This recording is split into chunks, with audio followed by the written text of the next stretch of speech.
Hello, नमस्कार साथियों। मैं हूं नारायण पटेल आपके अपने चैनल पे, और मैं आप सभी लोगों के लिए आज आधारशिला जो भाग 3 है उसमें गणित का जो पोर्शन है उसमें बताया गया है कि गणित सीखने सिखाने का क्या क्रम होना चाहिए, और उसी पर उसकी एक थ्योरी है ELPS थ्योरी।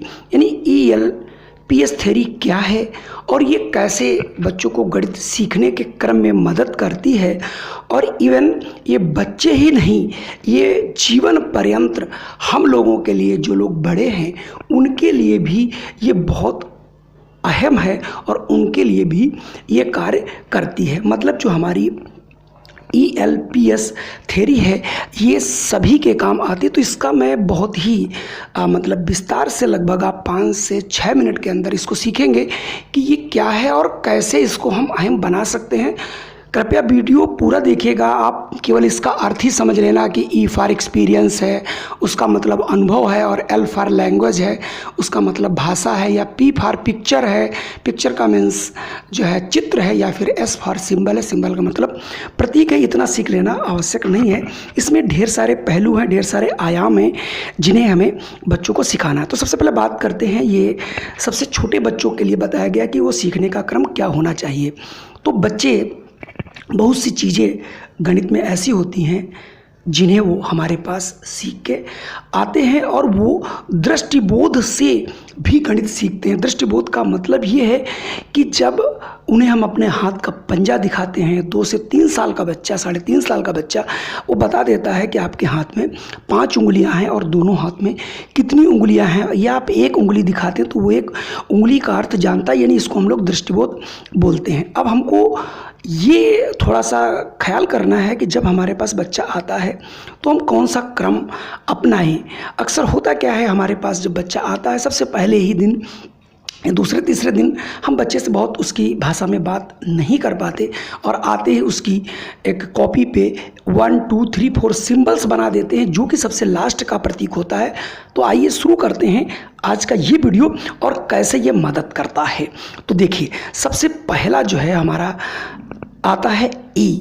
तो E फॉर है अनुभव, यानी एक्सपीरियंस, ठोस वस्तुओं के साथ अनुभव। ठोस वस्तुओं क्या है, अर्थात ज्ञानेंद्रियों से अनुभव। अब इसको विस्तार से समझते हैं। जब कोई बच्चा हमारे पास आता है तो वो ठोस वस्तुओं के साथ, मतलब एक्सपीरियंस विद सॉलिड थिंग्स की थ्योरी यहाँ पे लगती है। यानी हम किसी भी गिनती को बच्चे के अंदर नहीं बिठा सकते। हाँ, उन्हें हम कुछ गेंद दें, 8-10 बॉल दें, उनसे वो खेले, टॉफ़ियाँ दें, कुर्सी मेज़ की उसकी गणना मतलब कराएं, धीरे धीरे उसको दिखाएं, और जिससे इसमें उसकी ज्ञानेंद्रियाँ काम कर सके। ज्ञानेंद्रिय का मतलब वो उसको छू के देख सके, उसे स्पर्श कर सके, उसको अपनी आँखों से देख सके, और टीचर के द्वारा सुन सके।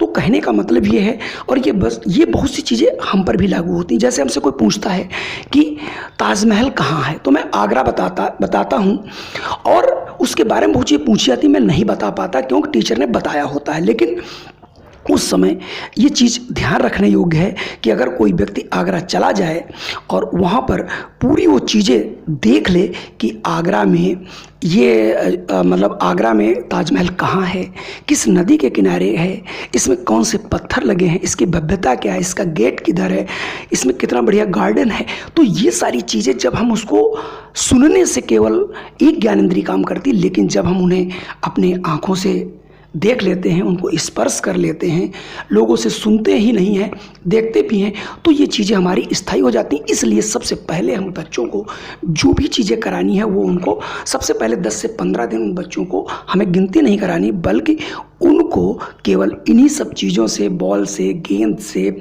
या अन्य आप टॉफ़ियों से, या फिर आप कुर्सियों से, या उनकी उंगलियों से, या फिर आप उन्हें कितने दरवाजे हैं, कितनी खिड़कियां हैं, या आपके कक्षा में कितने बच्चे, उनको गिनने का प्रयास, जिनको छू सके, देख सके। ठीक है भाई। और अगला हमारा है L। L means language. Language का मतलब भाषा का प्रयोग, जैसे शब्द, कहानी, सवालों के उपयोग से खेलों तक। यानी अब मैं यहाँ पर जो हमारे छोटे बच्चे हैं उनको मैथमेटिक्स की कोई चीज़, गणित की कोई चीज़ उनको हम लैंग्वेज यानी भाषा में प्रयोग कर सकते हैं। जैसे अली बाबा 40 चोर बता के, या एक राजा और उनके 4 बेटों की कहानियाँ, एक खरगोश एक कौवे की कहानी। कहने का मतलब ये है कि अब हम भाषा एक ऐसी प्रयोग करें जब हम गणित के पीरियड में हों, तो जिससे हमारी जो भाषा है वो गणितमय होनी चाहिए कि हमारे हाथ में कितनी, मतलब अब मैं लैंग्वेज के माध्यम से उनको धीरे धीरे जो वस्तुओं को उन्होंने छुआ है उन सबको धीरे धीरे लैंग्वेज से उनका वार्तालाप करा सकूं और उस ठोस वस्तुओं को लैंग्वेज से जोड़ सकूं। जैसे आपके पास 2 गेंदें और उससे पूछें ये कितनी गेंद है, तो बच्चा धीरे से उन्हें अपने हाथों से दृष्टिबोध से देखेगा, उन्हें गिनेगा और आपको 2 बता सकता है। क्योंकि बच्चा जब घर से आता है तो बहुत सी चीज़ें वो सीख के आता है, हमारे उंगलियां कितनी हैं इत्यादि। तो ये भाषा, मतलब पहले आप ठोस वस्तुएं फिर भाषा का प्रयोग करें। और तीसरे नंबर पर जब आप जो ठोस वस्तुएं आपने देखी, अब उन्हें धीरे धीरे पी फॉर पिक्चर, यानी उसका जो हमारा तीसरा शब्द था पी का मतलब पिक्चर, यानी अब आप अनुभवों के चित्र द्वारा दिखाना, यानी जो उसने अनुभव किए थे अब आप उस वस्तुओं को हटा दीजिए, आप 4-5 बॉल बना दीजिए, पूछिए कौन सी चीज़ है, तो बच्चा उसे बॉल बता सकता है। आप छोटी छोटी डंडियाँ खींच दीजिए, उसे लाइन बताएगा ये कितनी लाइनें हैं। या अब आप क्या कर सकते हैं, एक छोटी बाल, एक और उससे बड़ी, एक और बड़ी, एक और बड़ी, तो आप उससे पूछिए इसमें मतलब मात्रा के सवाल जो है रख सकते हैं कि इसमें कौन सा सबसे बड़ा है, अच्छा बताओ सबसे छोटा कौन सा है। आप चूहा बना सकते हैं, उन चूहों की जो है आकृति बता सकते हैं, कौन बड़ी है और कौन छोटी है, हाथी बड़ा है या चूहा बड़ा है। तो बच्चा इन सब चीज़ों को जो है पिक्चर के माध्यम से, यानी धीरे धीरे पहले जो उसे अनुभव किया फिर जो भाषा में आया, और भाषा के साथ साथ अब उन्हें चूँकि गणित जो है एक अमूर्त विषय है, उसे हर जगह हम मूर्त नहीं ले जा सकते, इसलिए सबसे पहले मूर्त कराया, फिर मैंने भाषा का प्रयोग, उसके बाद चित्र, और चित्रों से धीरे धीरे जब वो चित्रों से बताने लगे, और सबसे लास्ट स्टेप जो हम लोग सबसे पहले करते हैं वो आता है आपका सिंबल अर्थात प्रतीक। और प्रतीक का मतलब है कि अनुभव को लिखित प्रतीकों द्वारा व्यक्त करना। यानी जैसे अब आप धीरे धीरे एक बॉल लीजिए और उनसे बताइए क्या है, तो बच्चे कहेंगे ये बॉल है, यानी पहले वो ठोस एक्सपीरियंस करेंगे, एक्सपीरियंस विद सॉलिड थिंग्स, फिर मैं भाषा से बोलूँगा, उस भाषा को समझेगा ये एक बाल है, और एक बाल के बाद फिर मैं कोई एक चित्र रख लूँगा अपने साथ, चाहे वो बिल्ली का हो, चाहे वो कोई भी चीज़ हो, एक कुर्सी हो, कहेंगे ये कितना है, तो वो कहेगा ये कुर्सी है। जब मैं इन तीनों चीज़ों से उन्हें कोरिलेट कर पाऊँ और उसके बाद उसका एक प्रतीक एक बनाऊँ। और ये कार्यक्रम आपको कैसे करना है, एक चित्र बनाइए, मतलब एक बॉल एक लिखिए, 2 बॉल 2 लिखिए। ये प्रोसेस 1 या 2 दिन का नहीं, ये लगभग 2.5 मतलब आपको 2 महीने में अगर आप ये कर लेते हैं और बच्चा ये सब कर लेता है, उसके बाद आपको गणित में गिनती सिखाने का कतई मतलब नहीं, आप उसे बिल्कुल गिनती वो सीख चुका होगा। और सिंबल जो है ये बच्चा धीरे धीरे सीखेगा। क्यों सिंबल, ये हमारे अमूर्त विषय है। क्यों, वो कोई चीज़ दिखाई नहीं पड़ती उसको, 1 2 3 4 5 6 7 8 9 10 ये चीज़ें उसके समझ में नहीं आएंगी। तो आपने आज इस छोटे से हमारे वीडियो में सीखा कि E for experience, L for language और P फॉर पिक्चर और S फॉर सिंबल, ये क्रम है सीखने का, बच्चों का ही नहीं बड़ों का। तो इसके साथ साथ आपने और देखा कि E का मतलब एक्सपीरियंस, L का मतलब लैंग्वेज, P फॉर पिक्चर और S फॉर प्रतीक। तो आज का ये हमारा छोटा सा वीडियो था।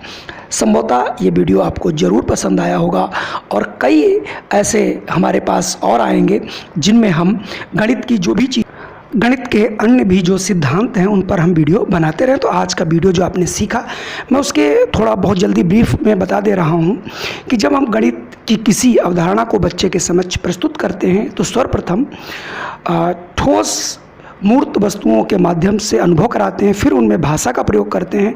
ठोस मूर्त वस्तुओं और भाषा को एक साथ जोड़कर बच्चों द्वारा समझ लाने पर चित्रों तथा उसके बाद प्रतीकों के माध्यम से अवधारणा को स्पष्ट करते हैं। यही है हमारा ELPS सिद्धांत। जय हिंद, वंदे मातरम।